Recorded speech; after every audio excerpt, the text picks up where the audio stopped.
reality of what we're facing. And we're born to resist this.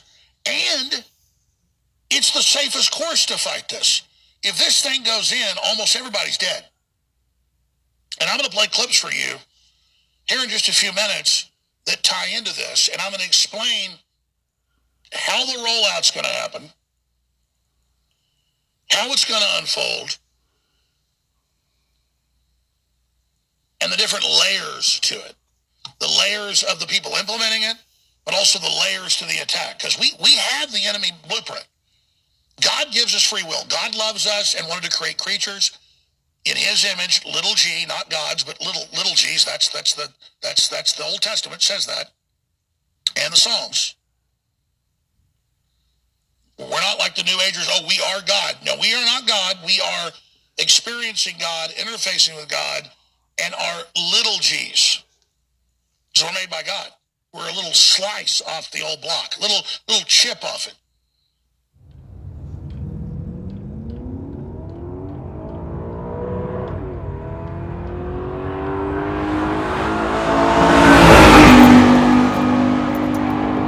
So what exactly goes on here? How did we get to where we are today? We have to understand the playing field. During the Obama administration, the U.S. government was involved in gain-of-function research. And then a law was passed that research like that was illegal in the United States. So apparently whatever we were working on got shipped to China.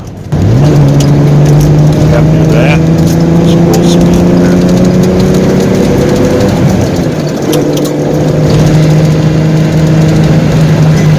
In 2016, they never thought she could lose.